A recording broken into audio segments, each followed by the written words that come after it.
115 KG মতো আমার wait ছিল। আসলে লেগ স্পিনটা শিল্প, এটা আয়ত্ত করা একটু কঠিন। ক্রিকেট তো অনিশ্চয়তার খেলা। কতজন মতেছে এই ক্রিকেট প্রেমে, কেউ পেয়েছে দুহাত ভরে, আবার কেউ হয়েছেন হতাশ। এত পাওয়া হারানোর মাঝেও কতজন লড়ে যায় 22 গজে। শুধুই স্বপ্ন ক্রিকেটার হওয়ার, আর কিছুই যে ভাবছেন না। যুদ্ধটা শুধুই কি 22 গজে?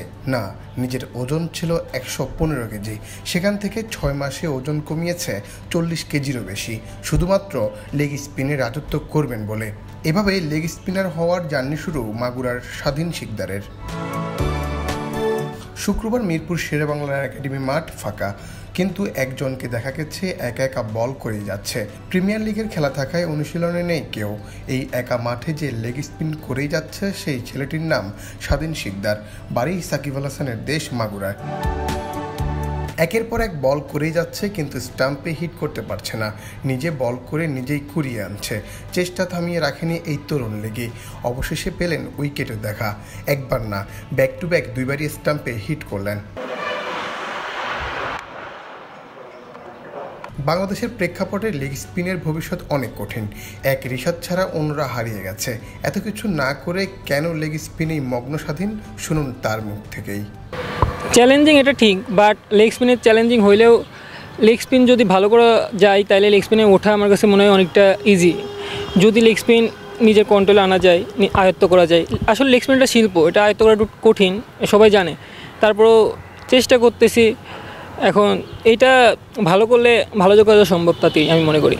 একজন ক্রিকেটারের ফিটনেস খুবই গুরুত্বপূর্ণ। স্বাধীনও তার বাহিরে নন।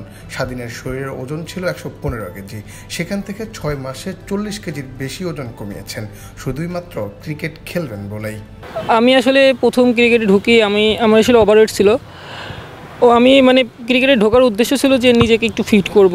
অনেক বেশি ওয়েট ছিল আমার, সেটার উদ্দেশ্য করে ক্রিকেটে ঢোকা। কত কেজি ছিল? 115 কেজি। 115 কেজি মতো আমার ওয়েট ছিল। নিজেকে আসলে ফিট করার উদ্দেশ্যে আমার ক্রিকেটে আসা। পরে ওখান থেকে আস্তে আস্তে ক্রিকেটটা আসলে নেশা, ভালোবাসা, সব কিছু ক্রিকেটটা হয়ে যায়। এখন ক্রিকেট বাদে আসলে অন্য কিছু কল্পনাতেও আসে না। স্বাধীনের বলে যেমন গতি, সুইং আছে, তেমনি আছে বাউন্সও। বল করে আবার নিজেই ব্যাটিং শ্যাডো করছেন।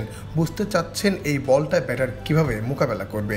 তার এক্সট্রা বাউন্স ও গতি নিয়ে জানতে চাইলে তিনি বলেন, আসলে আমি মনে করি এটার জন্য আমার হাইট একটা ফ্যাক্ট। হাইট আমার আসলে 6 ফুট 2 ইঞ্চি হাইট। আর আমার top of the hand delivery করি, আর হাইট এটা অনেক ফ্যাক্ট।